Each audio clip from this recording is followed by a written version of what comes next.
Hello, everyone, and welcome back to another episode of Let's Talk Rio. I'm your host, Ismaini. Here with me is Kelly. Hi, Kelly. Hi. So today we have an interesting topic, and we want to branch out to you guys so you really understand the biggest difference between buying a home and renting a home, but from different perspectives, right? Because everybody's lives and situations are different. And these pros and cons are going to help you understand where you are, and then if it's better to be, considering buying a home sometime soon, or if it's better to just continue to rent for the time being. So we're going to go over that. Our last episode, it was a highlight of a local business. We actually interviewed Miss Catherine Valeska, the owner of the Valeska Jewelry. And Kelly, you know more. This is close to your heart. I know you know the business. So you want to just give us a little summary and a little bit about your relationship with Catherine too. So she has had that business forever, and I love jewelry. I met her through networking things, and her history with making jewelry and just that like the jewelry she's made and the costs and everything that goes into her business was super amazing. She can take jewelry and get cash for gold. If you look up cash for gold in Lancaster, she pops up. That's how I first went there. And then that's how I first met her. And then after that, of course, I went back, but she also was part of a couple networking coffee connection workshops that she got interviewed with how she started in the business, and she showed some pieces that she had recently made. And it's a really, really unique thing for her, and with making the jewelry and just the jewelry business itself was really fun to listen to a couple of times because I love jewelry. And so a lot of other women too. So that's why I wanted to highlight that one. And I feel like it was so special too because she does so much for the community. She's very engaged with events and some volunteering. So I feel like that was very a good business to highlight for our first one, especially during the Women's Month. Correct. And we met her one worker that has the Lancaster, is it Lancaster Advantage? I forget the name of it, where they have women who have suffered with homelessness or some heartache when it comes to businesses, and they come together and they make their own jewelry and they sell the jewelry. So I'm very much considering trying to be part of that, but I have to figure out how I would fit it into my schedule now. That's always the tough part, right? So, but it's definitely an amazing association that they do. It's great to help support women alike that are trying to do something business entrepreneurship. I agree. That was a very special episode. I was very happy. Thanks for introducing me to her, because I wouldn't know otherwise, because it's a little bit out of my area, but it was a great interview. Great person to meet for sure, both of them. Yep, I agree. Yes. So if you haven't watched our last episode was the highlight of Miss Catherine Valeska's business, so watch it if you have some time. All right, so going into today's myth of the day. So related to our topic, of course, and a lot of people say that, this one's missing the rent, but it's supposed to say rent is less expensive than buying. Oh, actually, he's right. He's right. It's less expensive to rent than to buy. I wrote it right. I was thinking something else in my mind. But yeah, so this is like right or wrong, and we want to expand on that, right, Kelly? Because this statement could be right in certain situations for a certain amount of time. And do you want to expand it first and then I'll kind of chime in? Yep. And honestly, it all depends on everybody's situation. So yes, in some cases it is less expensive to rent than it is to buy, but not always, and we will go over the pros and cons of each, but everybody's situation is different. Everybody. So and that's what makes our business so interesting, because everybody has a different story. And is it less expensive to rent? Maybe for a short period of time, but I again, think it's less expensive to rent up front, right? upfront. You may not have Upfront. the cost of buying a home, the closing cost, the down payment. That's what people are thinking about. So they think, oh, it's much cheaper to rent. But if you actually think about it, who are you paying that money to? You're Right. paying that money to the landlord. And the Right. landlord is paying their mortgage and building equity and building their net worth. What is the tenant doing? Paying Correct. for space to live in and not building anything to themselves. And there are many situations where someone could buy a home with very little money out of pocket, very little expense up front, depending on the circumstances, of course. Again, depends on the person, but there are options that can favor the buyer to purchase for very little. And then now they're paying a mortgage that will build equity, that will build a net worth for their future. And then they can actually, sell that home or keep their home as a rental, buy another home and start building, passive income or using the equity that was built in that property. Or even if they buy one home and stay with that home forever, at the end of their retirement, they can do a reverse mortgage and actually receive money monthly. So there's so much you can do with real estate. And that's why I say, yes, it depends. I think this is still somewhat of a myth because overall, it's not less expensive to rent than it is to buy because buying, you may have an upfront cost, but you're paying yourself for it basically. While you're renting, you don't have an upfront cost, but you also not building anything to yourself. Right. And And usually with renting, the upfront cost is like 1 or 2 months rent. yeah, And when you leave, you tend to get the majority of that back. yeah, It's kind of like a security deposit that sits in escrow escrow. for as long as you live there. And in most cases, unless you absolutely destroy the property, you're going to get that back. Correct. Yeah. And sometimes like you mentioned it, the rent is less expensive per month because you only need 1 or 2 months deposit. But Right. sometimes that 1 or 2 months deposit could be what you need to buy, depending on the Yeah. situation. We mentioned here in a few episodes that are first-time home buyer grants. There is the PHFA, which we will be talking a specific episode about it for you guys to understand better. But you could get up to 5% of the purchase price as closed cost assistance, and the minimum out of pocket is $1,000. That's less than a deposit. And I've had people buy a home with $1,000 out of pocket before. Not Yes. the most common, but it can happen. Mhm. So this might not be accurate at all, not even upfront. So every person's situation is different, and we're going to break it down now. We're going to get into the topic of the day and really explain the pros and pros of each of these, and then you see like where you are in your situation and see if it applies to you and what you should be doing next, basically. All right, so we'll start with the pros of buying a home. Let's talk about the good things about buying a home. Do you want to get started with Sure. a few points? So one of the big things is building equity in a home. So Yes. when you buy a home, obviously, regardless of how much money you put down, homes are always going to increase in value. Yes, There's going appreciate. to be, they're always going to appreciate.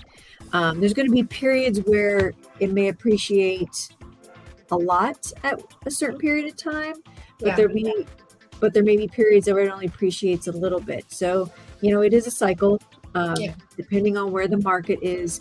But in almost 99% of the time, that home is going to increase in value. And Yeah. regardless, that aside, you're paying on your mortgage monthly.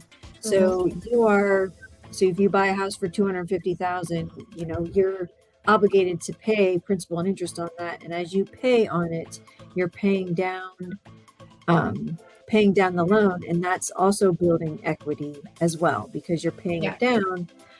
So your loan to value will consistently Decrease. increase. It will go down, but your Yeah. value increases, if that makes Yes. sense. So Exactly. you're building equity in your home, and when you make changes to your home for the better, that builds equity. And Yes. so that just brings me into the stability of living in a home. Mhm. it's your home. So you can make whatever changes you want to that home. Yes, that's a big difference between the renting portion because you're very restricted, right, on that situation. So that stability, the things you can personalize, you can make it your own more than you could otherwise. Which you can when you rent, but you can't make, unless it's in certain situations that the landlord allows you to do that. You can make it your own, but you can't make changes. You can't make structural changes. Yes. To a house when you're renting. And again, with owning, you have the stability. Before we move on to the next one, I wanted to chime in also on the equity building and just okay. a little bit more on the pros of that too, because a lot of people, I buy a home, I own a home, great, but they don't realize the potential of the things that they can do with that home, right? Especially if you're like younger and trying to get out there and build something for yourself. You buy a home in the early stages or even later on, but like let's focus on a younger person. You buy a home today, it's a starter home, right? Then now 2 years later, which usually 2-year requirement to be in a home so you don't have to pay capital gains. That's important to know. They're pretty aggressive. But let's say you buy a home, leave it in for 2 years. Now you want to buy a better home. You can actually sell your home and use the equity that you built into that home for the 2 years to pay for your closing costs for the next home, right? After you sell that. So now you can be a bigger home, no down payments, maybe even no down payment, no closing costs because you're covered. Maybe an even bigger down payment so your monthly payments stay lower. But now you have a better home. And you can be doing that every 2 years. And by the time you're like 10 years from now, you're going to be in a mansion and not have to be paying a mansion's monthly payment. So that's one way of approaching it. Another way of approaching it is if you are planning on building passive income, you can be doing the same thing. Buy a house, 2 years, live in, move on, buy a second home. You can borrow against the first, do a cash out refinance, take that money to use it to buy a second one, keep the first as a rental. Now you have passive income coming in and you have a second home. You can be doing that too. Like that would be the easiest way of building what we call it a portfolio and creating passive income. If you're a person that's your goal, 10 years you could have 5, properties and not have to work almost, like having that rental income coming in. So that's one thing that you can do. I mentioned this on our myth portion, but let's say you just buy one home and you're making your payments and that's all you do. When you get later in life, do a reverse mortgage, you have additional income coming back to you until you, pass away from this life.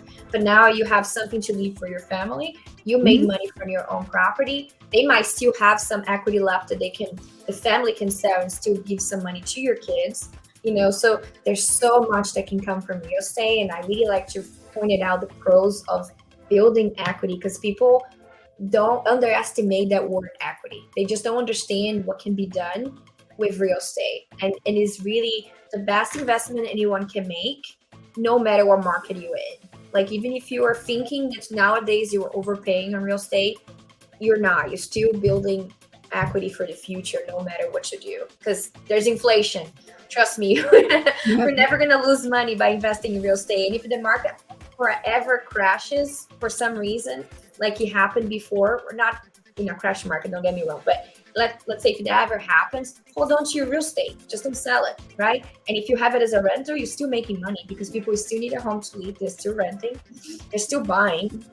So it's, again, huge pro of building the equity. Equity is really a big point on owning a home. Yes. Now you can go to the next one, sorry. Sure. And last but not least, and this is kind of a smaller benefit, but it's the tax benefit. So yeah, that's a good one too. Yep, the tax deductions on your mortgage that you make, the interest that you gain that you pay on your mortgage, you can use that as a tax deduction at the end of the year as one of your deductibles. So that is definitely a bonus, and that's with a home if you have a home equity or just your regular mortgage. Any interest that you pay, that is all tax deductible. So, with that being said, those are the pros Now, next, I'm going to go into the cons of buying a home. So, one of the biggest things is your upfront costs. Upfront costs with buying a home, they in most cases require a down payment. We do have a ton of products that don't, but you also have your closing costs. And depending on the price of the home, the closing costs are going to be several $1,000s, most likely in lieu of about 7 to 10,000, give or take. However, we do have products where, like you had mentioned in one of our episodes, you had somebody, they bought a house with just $1,000. Yep. That is a thing. However, it all depends on it's not the norm. It all depends on your situation, but we do have grant programs, all kinds of different things that we offer that help with upfront costs. But upfront cost is one of the biggest cons of purchasing a home. And not only do you have your down payment, your closing costs, but there could also be, this would be in certain situations where you agree with the seller to maybe make some repairs on the property. But again, that's something that is negotiated with the seller, and it all depends on the situation, the house, if you really want the house, some buyers will negotiate that and pay that up front. So the next thing would be a con is the maintenance and repairs on a home. So now you own it, you gotta be responsible for it. now it's your home, so anything that goes wrong, it's on you. Now you do have insurance. Homeowner insurance is definitely a requirement. And you have to watch our episode with Bill. He gives a good overview of all the different types of homeowners insurance and what it entails. There are certain things that you can put a claim into your insurance, and then your insurance will pay for it. Yes. But there are other things that are outside of your insurance that unfortunately are not going to be covered. That aren't going to be covered. So certain things like a hot water heater or your heating and air conditioning, those are things, or like a dishwasher that leaks or whatever, that's a warranty or something that you would have to get in contact with them on it, not your homeowners. One thing that is good to point it out too on this particular topic about the maintenance and repairs and things that are not covered by the homeowners insurance. One way to maybe counter this con in particular would be to obtain a home warranty. When you buy a home, you can get a home warranty at settlement.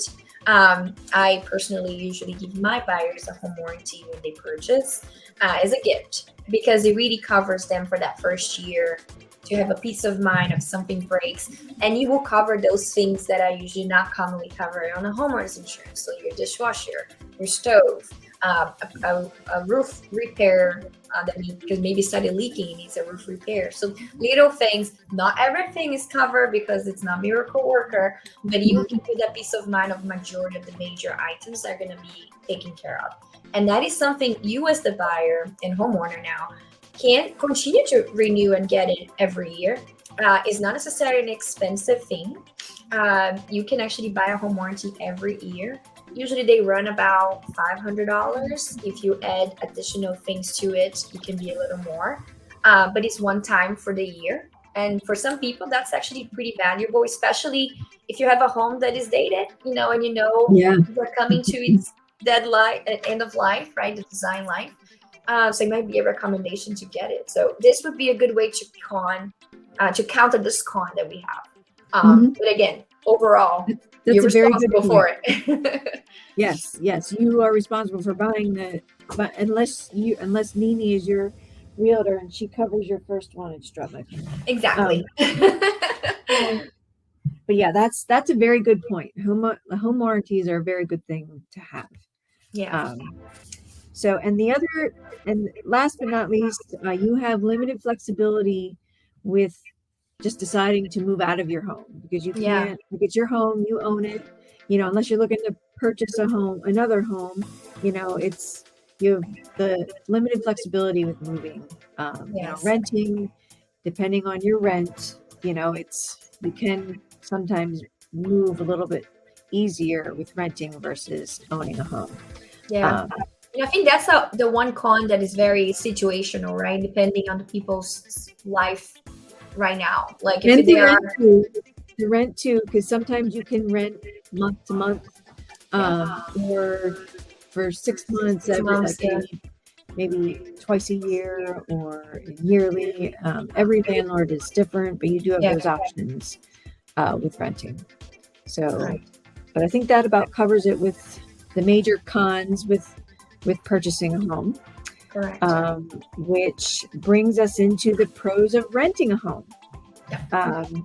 So to back on the flexibility of renting, it does provide you more flexibility to move, which can be beneficial to those who may need to relocate because of work.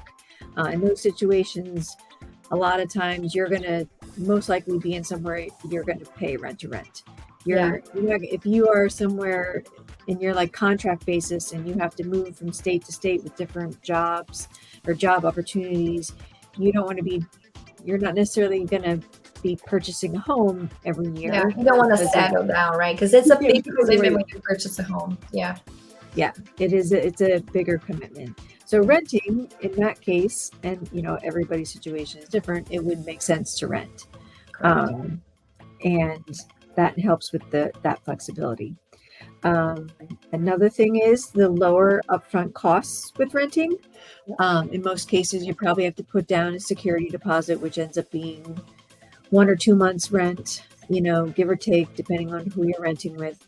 And when you leave, you most likely get that back, unless you totally damage the property and, unless there's a circumstance otherwise, but it's very, very limited on the cost up front in comparison to majority of times that you're buying a home, right? Because we mentioned some specific situations that could be other way around, but the norm is that yes, you're going to have an upfront cost to purchase a home in comparison to renting, much less expensive. So it's definitely a plus on renting, especially if you're renting right now, you don't have the funds to buy, or you're not in the place that you want to be yet, right? Location wise, or maybe you don't know whether you want to be in this location. I know a lot of buyers sometimes will rent, particularly in a city, because they want to test it out, and then they end up buying a year later. So that could be something big that is a pro for renting, is this flexibility of being able to go there with very minimal amount of money up front, and then test it out an area to find out whether you like it or not. So maybe that's another pro, disponibility of you be able to test it out an area before you buy. Yep. And last but not least is the maintenance and repairs. So the fact that this is a pro, you as the person renting don't have to pay for that. You shouldn't have to pay for it. That's something. Yeah, depending on your contract. So what's your contract? The property manager, when anything goes wrong, I know in all the places that I rented, they took care of everything. You have very minimal things that you have to pay for. A rental. Yeah. With a rental. And I know one time we had these bugs that got in our apartment, and I'll never forget my husband telling me he was very glad that I didn't see how many there were, because he vacuumed them all up and got rid of them. But we called the property manager, and they had an exterminator come out immediately to get rid of it. Yeah. So that's a huge plus, not having to worry about those things. Yeah, not because if you own your home, that's on you. Yeah, you have to have the little, what do you call it? The emergency fund, right? Ready to go, just in case something comes up in your property. Because there are things that are going to come up every time. Like it's just what it is. And I think another one that we can mention too as a pro in a way of renting is that some rentals include some of the utilities as well. That is correct. There's less cost monthly because they might include water and trash. I don't usually see electric being included, but who knows, some of them might. No, not usually. Trash was a big one. Trash is a big one. Water sometimes. Yeah. So that could be a pro. Very few utility things. Like your cable, you pay for.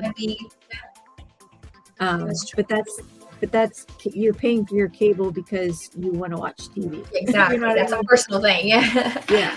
Yeah. So yes, you have very, very limited utilities that you have to pay for. So less cost to Yeah. you. Overall. More time, more money for you to save to buy a home. Correct.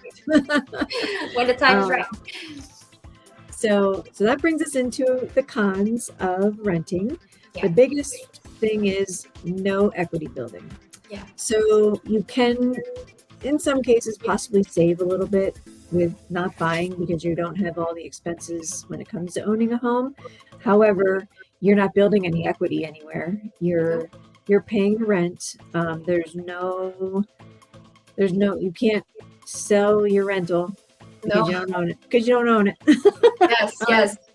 And a lot of people come to me and say maybe they are actually ideal buyers. It's the right time to buy. They know the area they want to buy, but they say, I don't want to buy now because the interest rates are high. And I look at them and I'm like, you're currently renting, right? And you're like, yes. So you're currently paying 100% interest. Do you realize that? And even if I feel like sometimes people have to stop thinking about the interest rate because interest rate can be refinanced and you can get a low interest rate later on. But as soon as you can qualify based on today's interest rates for the budget that you think it's right and necessary to buy the house you want, that's all you need to worry about. Because the interest rates, when they go down, guess what? Your monthly payments could be going down because you can refinance your Cali and get a lower interest rate. So get out of renting. If that's the only reason for not buying right now, so that you're worried about the interest rates, forget about that. Try to get qualified, see if you can qualify for what you want. If you have already savings, that's great to go. Stop paying 100% interest rate on your rental. Because that's the worst part. Start paying towards yourself. That's really the biggest thing that you have to think about. So, and that brings me into the next con is in most cases, your rent increases every year. Yes. Everywhere I've lived where I rented, it always went up. Sometimes it only goes up by like $10, but sometimes it can go up from quite a bit more than that.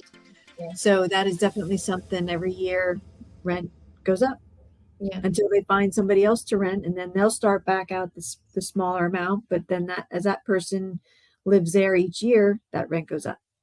And you're not building any equity when you're renting. No, and they can change the rules on you because you're going to have a contract, right, for maybe a year or 6 months or however you started. Then the next contract, guess what? They can change all the rules on you. And that brings us to the limited control portion. Because what if they decide that you're paying $900, but now they want to charge $1,100? Guess what? They can, because your contract is done.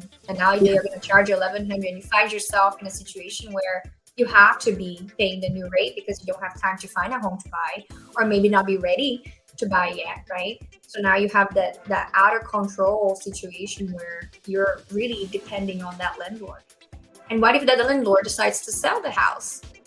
How many listings I've sold that were, tenant occupied? Now that tenant has to find a home in 30, 60, 90 days, and they were not planning on buying, right? So that kind of situation can be scary for a lot of tenants. And that's, I think, one of the biggest cons on renting. Yes, the other two are not good either, but I think that not knowing what's going to happen, I think that's the biggest con, is the insecurity of, do I have a home next year, right? Can I afford this apartment that I'm renting right now next year? Is he going to start charging extra things? Is he going to throw me out and sell the house? So there's so much that can come out of it. And I think that is a huge con on renting. Yep. Sure. That and one thing too, that you kind of have mentioned, like maybe you're renting a house and whoever you're renting it from decides they want to sell that house. Yeah. And you may not be in a position to buy it, but maybe you are. Yeah, so, maybe you are. Maybe you're pushed to go. Yeah. But if you're not, then it's scary, right? Because now you have to find another rental. And as a lot of people know, rental market, it's tough. It is tough. Rent has increased location, a lot with a good price. It's really difficult sometimes. So that pretty much sums it up. So in conclusion, whether it makes sense to rent or buy all depends on your situation. Yes. And what I would recommend is to talk to a realtor, Mm-hmm. see what makes sense. Yeah. They, depending on the realtor, they may push you to buy or not. But again, your situation is going to be different from anybody else's. And um, talking to a realtor and a lender to see, I don't have to pull credit, but I can also help you decide if it makes sense for you to To rent wait or a little. buy. Look at the financial side of things. Yeah. Where are you at in your life? I can do a pre-approval, and if you are pre-approved and you can move forward to buy, then maybe it makes sense to buy. But if you're not, and you're not ready for that commitment, because when you buy a house, it is a commitment. Yeah. Whereas renting, there's a commitment, but only a short-term commitment. Yeah. So if you'd like to add on to that. Yeah, and I think it brings me back to the same thing I mentioned about, yes, the thing I mentioned on this getting ready to sell episode, when I said that most sellers usually reach out to me months before they're looking to sell. It's the same thing with a buyer.